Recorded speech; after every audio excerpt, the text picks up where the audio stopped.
भगवान शंकर प्रसन्न हो जाते हैं तो वह कौन सा पद, कौन सा पुण्य लाभ हमें प्रदान करते हैं। महादेव भगवान शंकर के प्रसन्न होने पर क्या फल मिलता है, ये हम श्रवण करना है। भाई आप कोई काम कर रहे हैं और आपको ये पता नहीं इससे फायदा क्या होगा, तो अपने से कैसे काम कर सकते हैं। तो कोई भी काम आप कर रहे हैं तो उस काम के पहले ये जान लीजिए कि इसका फायदा क्या होगा, कितना होगा, और जो फायदा होगा वो अपने लिए पूरा है कि नहीं। भाई ज्यादा फायदा हो तो कोई काम करो, और कम फायदा हो तो करने से क्या मतलब। इसलिए जहां ज्यादा फायदा हो वहां काम करना चाहिए। बोलो हर हर, कि कम फायदे में काम करना चाहिए। हाँ बोलिए, कम फायदे में काम करना है कि ज्यादा फायदे में।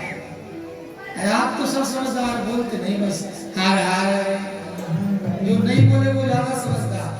हाँ वो छुपा के रखता है, हमको बोलना ही नहीं है। हाँ ज्यादा फायदा या कम फायदा, तो कहा भैया अधिक से अधिक जहाँ लाभ हो गए, फायदा हो गए, तो महादेव का जो अतर्वंदन पूजन ध्यान धारणा समाधि भजन कीर्तन श्रवण आदि जब किया जाए तो इसका फल भोलेनाथ क्या देते हैं ये बताइए प्रभु। किम फलम गच्छति वेदेत तत्फलम कथत्समे सत्या प्रसन्नो भगवान भवति येन श्रुतम् भक्त प्रयासं महान्तम् पश्यति दया परा ब्रह्मा विष्णु महेश त्रयो देवा शिवांशजा महेश तत्पूर्णांशा स्वमेव शिवः परा। नारद जी बोले इतना तो मैं जान गया हूँ कि ब्रह्मा विष्णु शंकर ये तीनों एक हैं, अलग अलग नहीं है। इतना तो समझ में आ गया है कि महादेव शंकर का ही ये तीन रूप है कि ब्रह्मा विष्णु सदा शिव को जानत अविवेक। आरती गाइए। ब्रह्मा विष्णु सदा शिव जानत अविवेक, ओ भोले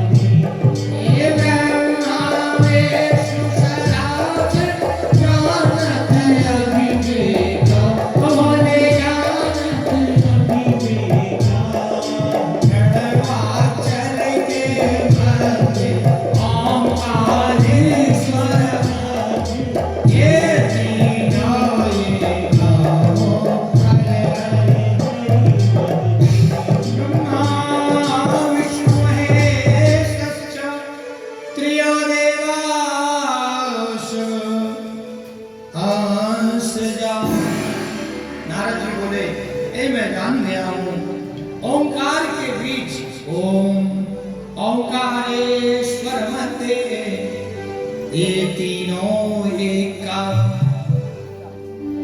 और ये भी जान गया हूं कि परमेश्वर महादेव वो सिर्फ अलग है और वो सिर्फ एक है, और वो एक महादेव शंकर महेश वो जो शिव है वही तीनों रूपों में है, वही रुद्र है, वही शंकर शिव महेश है, और उनके ही द्वारा एक सारा चराचर जगत महेश तत्र पूर्णांसा स्वमेव शिवः परा तस्य विभागमाख्यायि चरतानि विशेषतः।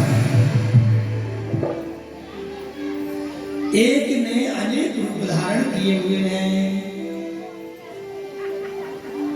ईश्वर सजीव अविनाशी और चेतन अमल सहज सुतरा, एक अनीय अरूप अनामा आज सच्चिदानंद परधाम तेहि धर दे चरित कृत नाना। एक ने कितने रूप बना दिए सुहे भगवान। तत् एकक्षरम तथान्यच्च कथनीयं त्वान्मद रूहि मे प्यारा वेदन में भयवचा भगवान शंकर इतने अनेक अवतार लीलाएं करते हैं, मैं वो सब सुनना चाहता हूँ। भगवान बहु व्यस्तम पूर्वम नाथोष्मी जगत प्रभु, तीर्थ यात्रा करते करते मैंने भगवान शंकर की अनेक पुण्य कथाओं को श्रवण किया और मेरी आत्मा तृप्त नहीं होती है। आप मेवा मिष्ठान मिठाई पकवान है ना खाते रहते हैं पर आत्मा तृप्त नहीं होती। ठीक है, का दही बड़ा बनाइए, बड़ा बनाइए, मुगोड़ी बनाइए, भजिया बनाइए, लीजिए रसगुल्ला बनाइए, मालपुआ बनाइए, बालूशाही बनाइए। आप तो कई बार भोजन किया है पर आत्मा तृप्त नहीं होती, बोले फिर से बनाइए, है ना, भूजा पकड़ी बनाइए, लीजिए। इसी प्रकार जैसे अपना खाने में भोजन में रुचि रहती है बार बार कि अब और मिलना चाहिए, ऐसे जो भगवान के भगत होते हैं, जो भगवान के भगत होते हैं वो नित्य नई कथा सुनना चाहते हैं, नित्य नवीन कथा आप सुनाते जाइए बस।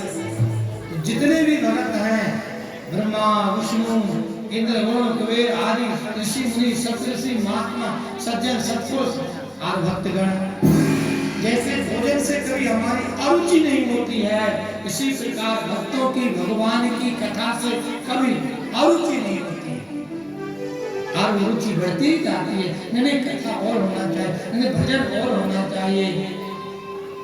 जब तप साधना भक्त लगा ही रहता है भगवान